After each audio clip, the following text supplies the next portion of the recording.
Welcome to More For Me with yours truly, Kat Necole. What up, homie? What's going on? Welcome to the studio.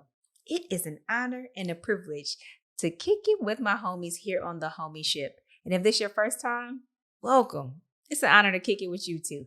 If this is not your first time, welcome back, welcome back, welcome back. Yo. So this week, as we get into what's thumping around in my dome, I have literally a single thought. And sometimes I'll sit on something because I want to develop it more and so on and so forth. But today I said, nah, I'm not going to do that. I'm going to share with you guys a little bit of the raw thoughts and let's see where it goes. Maybe you'll just have this single thought and it'll be a quickie, or maybe there's a bit more and you can stay a while. Either way, let's get it. So, have you ever tried to give something to someone, but they refuse to accept it? That's real veiled. I'm going to be more specific. This week, I had this revelation that I have access to things, like I've been literally given certain things, but I refuse to accept them. Sometimes it's just straight up refusal. And then other times there is I know that it's there, but even though you say I have access to it, I won't actually go get that thing or utilize it until I cross this random barrier that I've set up for myself between me and said thing. Sounds complicated, doesn't it? And if not complicated, it just sounds shady. So as I realized that this is the thought that I wanted to share with you guys today, something came to me and it's like, man, when I think about salvation, I am a follower of Christ. So when I think about salvation, it is a free gift from God. So I'm like, God's really familiar with this idea of giving someone access to something, like handing it to them and them refusing it or pretending as if it isn't there. But it wasn't exactly with salvation that it came across my path this week as I journeyed towards the road or down the road towards the destination of more that God has for me. It wasn't exactly that. But I realized in several ways that there are literally things that I have access to. I'm going to give you some examples to make it more tangible, right? Because right now it's pretty abstract. Like, what you talking about, Kat? Well, here it is. For example, said husband, Mr. French F. Thompson III, there are things that he will tell me. Come on behind the veil. There are things that he will literally tell me. Like, baby, if you want this, you can have it. Go ahead and get it. We can go get it now. Want me to go get it for you? Now, sometimes this is as simple as, I think I want dessert. He's like, all right, let's go get it. You want it? Okay, no, not a big deal. Sure, let's go ahead. We can do that. Sometimes it's like, I think I want to replace my walking shoes. He's like, that makes complete sense, right? You are hundreds of miles you're walking each month. You probably should. Go ahead and do that. Sometimes they're bigger things like, I think I want a new car, or I want this car, but maybe I should wait.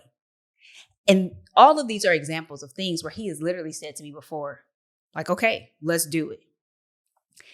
I go from making my request known, receiving an answer that's completely agreeable with what I actually desire, only to then, I'm going to go ahead and be honest, waste time, not just spend it, but waste time going back and forth with myself and sometimes even with French about why I should not have said thing or I won't have it.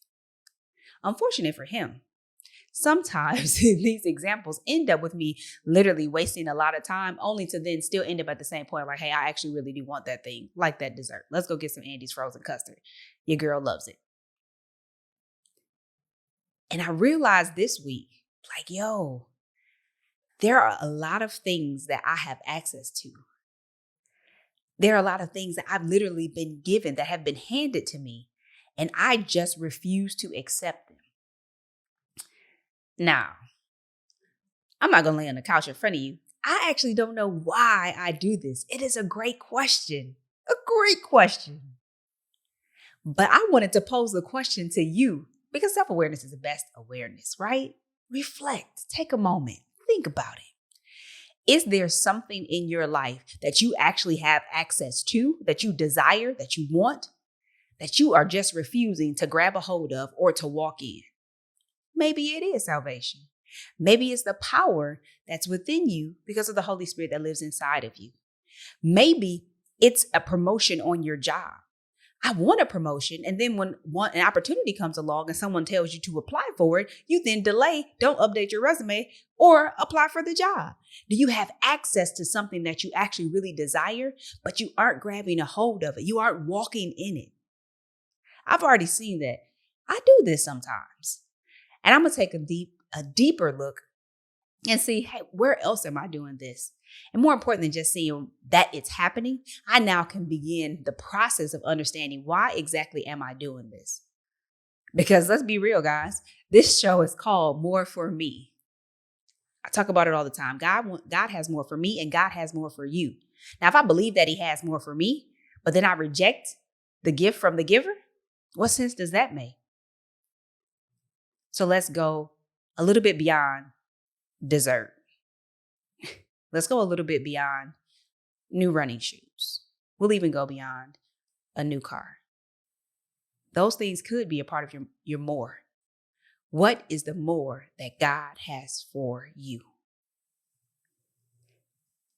Are you refusing the gift that is your more? Maybe there's a small bite, a next step that will lead you on your journey to the destination of more that you're refusing to take. Just to check in after I got to check up on myself this weekend, like, hey, what's going on? We say we're ready for more, but are we really ready for more? What's the hard work that we have to do? And sometimes that work is internal. Sometimes that work is in your mind, it's mental.